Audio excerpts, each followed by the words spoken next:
In the winter of 1917, a British Prime Minister sat alone with a set of numbers that terrified him more than any army ever could. Not casualties, not battlefield losses, food. Britain, an island nation, imported over 60% of its food, and in a single month, German U-boats had sent more than 500,000 tons of merchant shipping to the bottom of the Atlantic. At that rate, the Royal Navy's own calculations showed something almost unthinkable. Britain would run out of food in 6 weeks. Not defeated in battle, not invaded, starved. This is the story of how a handful of steel tubes, crewed by men who lived in conditions worse than a prison cell, came closer to bringing the British Empire to its knees than any army, any air raid, or any bomb ever did. This is the story of the U-boat war and how Britain survived it twice. To understand why a submarine campaign nearly won 2 world wars, you have to understand something most people never think about. Britain could not feed itself. By 1914, Britain had spent a century building the largest empire in human history, but that empire came at a cost. British agriculture had shrunk as cheap grain flooded in from Canada, Argentina, and the United States. Farmland was converted to grazing or simply abandoned.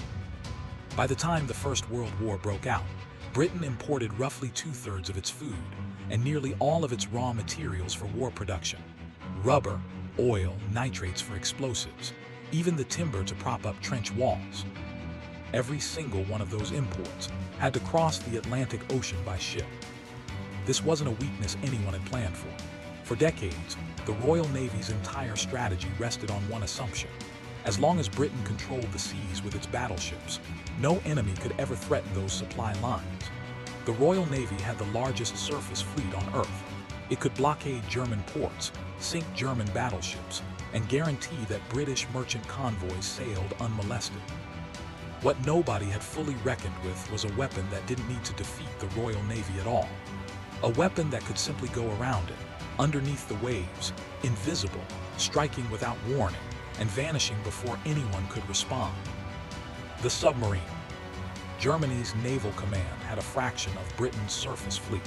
It could never win a head-on naval battle, but German strategists realized something the British hadn't fully internalized. You don't need to sink the Royal Navy to defeat Britain. You only need to sink the ships bringing it food. And so began one of history's most underestimated campaigns. A war fought not for territory, not for cities, but for cargo holds full of wheat, meat, and steel. In February 1915, Germany made a declaration that shocked the world. The waters around the British Isles were now a war zone. Any ship flying an Allied flag, merchant vessel or not, could be sunk on sight without warning. This was unrestricted submarine warfare, and it broke centuries of naval tradition. The old rules, dating back to the age of sail, required a warship to stop a merchant vessel, inspect its cargo, and give the crew time to evacuate before sinking it. U-boats could do none of that. A submarine that surfaced to issue a warning was a submarine that could be rammed or shelled by an armed merchantman. So German captains adapted. They struck from beneath the surface, without warning, and often without ever seeing the faces of the people they killed. The results were immediate and horrifying. Merchant ships carrying grain from Argentina, cotton from Egypt, and oil from Persia began vanishing without trace.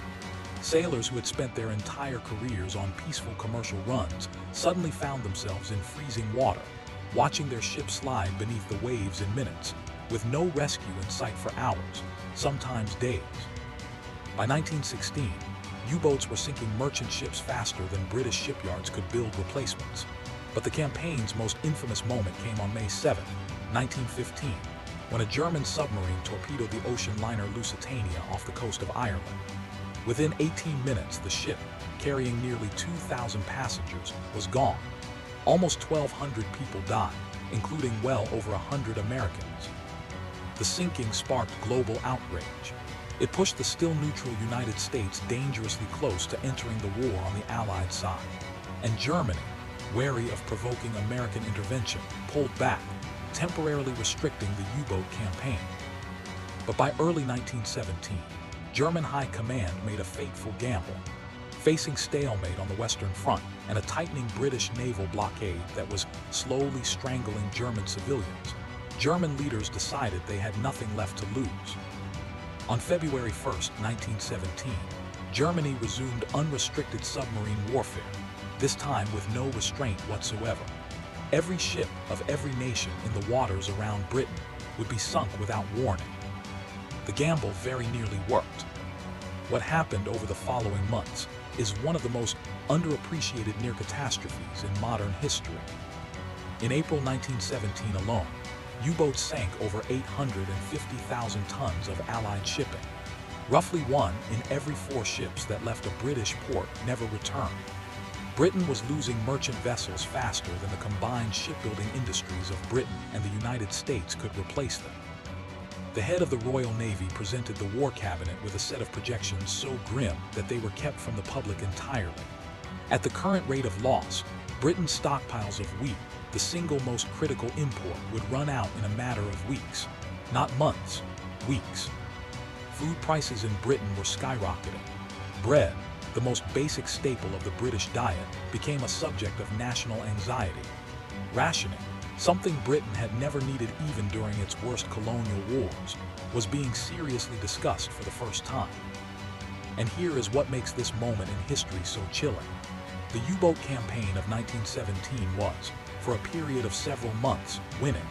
Not through some dramatic invasion, not through trench warfare, not through a single decisive battle, but through simple, grinding attrition against ships nobody thought to protect. Britain's problem wasn't a lack of ships or a lack of sailors. It was a doctrine. For years, the Royal Navy had resisted a strategy that seems obvious to us now, grouping merchant ships together into convoys, protected by escort vessels. Naval commanders believed convoys were impractical, too many ships to organize, too slow to coordinate, and a bigger target for a lucky U-boat to find. It took the deteriorating shipping figures and mounting pressure from a desperate prime minister to force the change. In May 1917, the convoy system was finally implemented. The results were almost immediate. Ships sailing in groups, protected by destroyers armed with early depth charges, were dramatically safer than ships sailing alone. Losses began to fall. By the end of 1917, the crisis had eased, not eliminated, but no longer existential. Britain had survived its first brush with starvation, but the story wasn't over. It was only the first half. Before we go further into the far deadlier sequel to this campaign, if you're finding this story as unbelievable as I did researching it, take a second and subscribe. This channel covers the hidden turning points of history that never made it into the textbooks, and this next part of the story is even more dramatic than the first. Just over 2 decades later, a new generation of German commanders looked back at the near victory of 1917 and asked a simple question: what if we had done it right the first time? That question had a name: Admiral Karl Dönitz. Dönitz had served as a U-boat officer in the First World War. He had even been captured after his own submarine was sunk. He spent the interwar years obsessively studying what had gone wrong with Germany's first submarine campaign, and he emerged with a new doctrine that would make the next battle of the Atlantic even more dangerous: the Wolf Pack. Instead of individual U-boats hunting alone, Dönitz proposed coordinated groups of submarines, guided by radio intelligence, that would locate a convoy, shadow it at a distance, and then converge simultaneously, overwhelming the escort ships with more targets than they could possibly defend. When the Second World War began in 1939, Britain was, once again, an island that could not feed itself. In fact, the situation had barely improved since 1917. Britain still imported the majority of its food and virtually all of its oil. And once again, German naval planners knew exactly where the empire's throat was. Between 1940 and 1943, the Battle of the Atlantic became, in Winston Churchill's own words, the only thing that ever truly frightened him during the entire war. Everything else depended on it. Troops, tanks, aircraft fuel, and food all had to cross the Atlantic. If the U-boats won that battle, nothing else Britain did would matter. The numbers were staggering. Over the course of the war, U-boats sank nearly 3,000 Allied merchant ships, roughly 14 million tons of shipping, along with over 170 Allied warships. more than 30,000 Allied merchant sailors died, a casualty rate higher than almost any branch of the British armed forces. These weren't trained combat soldiers. Many were civilians, men in their 40s and 50s, teenagers on their first voyage, who signed up to move cargo and instead found themselves in one of the deadliest jobs of the entire war. By 1942, with the United States now in the war but its coastal shipping still poorly protected, U-boats were sinking ships off the coast of Florida and New York faster than American shipyards could replace them. German submariners called this period the happy time, because for German crews, it was almost too easy. Tankers and cargo ships, silhouetted against the lit-up skylines of American coastal cities that had not yet adopted wartime blackout procedures, were easy targets. Britain's food situation grew desperate enough that the government launched a national campaign converting parks, gardens, and even the lawns of royal palaces into vegetable plots. Rationing this time was not just discussed, it was total. Meat, butter, sugar, and eggs were tightly controlled for years. The margin for error was razor thin. A few more months of catastrophic losses, and the system could have collapsed entirely. So how did Britain survive a second time? The answer wasn't one single breakthrough. It was dozens of smaller innovations converging at once, each shaving away at Germany's advantage until the balance flipped entirely. Code breaking was perhaps the single most important factor. At Bletchley Park, British cryptanalysts worked to crack the German naval codes used to coordinate U-boat wolf packs. When Britain could read German orders, convoys could be rerouted around known U-boat concentrations before the wolves ever found their prey. Technology closed the gap on the water itself. Radar, small enough to be mounted on aircraft and escort ships, could detect a surfaced U-boat, which needed to surface regularly to recharge its batteries, from miles away, even at night. Powerful searchlights mounted on patrol aircraft allowed pilots to illuminate and attack surface submarines in complete darkness, a tactic that had previously been impossible. Air power closed what had been the single greatest gap in Allied defenses, the Mid-Atlantic Air Gap, a stretch of ocean too far from land-based airfields on either side of the Atlantic for aircraft to patrol. U-boats had operated almost freely in this gap, safe from air attack. The introduction of long-range aircraft, along with escort carriers that could bring air cover with the convoy itself, eliminated that safe zone entirely. And finally, industrial capacity simply overwhelmed Germany's ability to sink ships faster than they could be built. American shipyards, using new mass production techniques, began churning out cargo ships at a staggering pace. At the program's peak, a new ship was completed roughly every single day. Germany's U-boat fleet, however sophisticated, could not sink ships faster than the United States could build them. By May 1943, a month German U-boat crews grimly remembered as Black May, the tide had turned decisively. Allied forces sank over 40 U-boats in a single month, a loss rate so unsustainable that Germany withdrew its forces from the North Atlantic entirely. The hunters had become the hunted. The human cost of the Battle of the Atlantic is staggering on both sides. Of the roughly 40,000 men who served in Germany's U-boat fleet throughout the Second World War, more than 28,000 never returned, a casualty rate above 70%, among the highest of any branch of any military in the entire war. U-boat crews knew, statistically, that they were more likely to die than survive. They served anyway.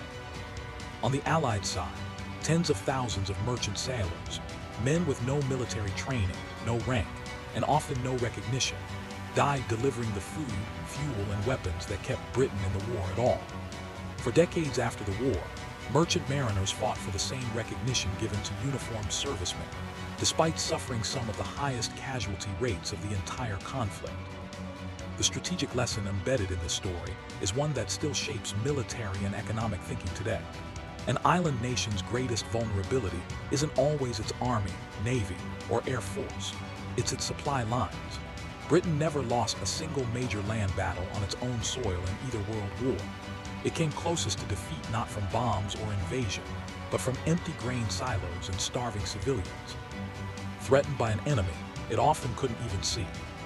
Twice in the 20th century, a relatively small fleet of German submarines came within a matter of months, and in 1917, within a matter of weeks, of achieving what no army in history had managed. starving the British Empire into surrender without ever setting foot on British soil. That Britain survived both times wasn't inevitable. It was the result of convoys nobody wanted to organize, codes nobody thought could be broken, and an industrial machine on the other side of the Atlantic that built ships faster than U-boats could sink them. The Battle of the Atlantic never gets the same cinematic treatment as other famous battles of the war. There's no single decisive day, no dramatic image burned into public memory. It was 6 years of quiet, grinding, invisible war, fought beneath the waves, decided in cargo manifests and shipping tonnage. And it was, by Churchill's own admission, the only battle that ever truly frightened him. Because he understood something simple: you can lose every other battle and still win the war. But lose the Battle of the Atlantic, and there is no war left to win. If you learned something from this video, that's exactly what this channel is built for. Subscribe, so the next hidden story in history doesn't pass you by. And if you want to know which battle Churchill feared second most, let me know in the comments, because that might be the next video.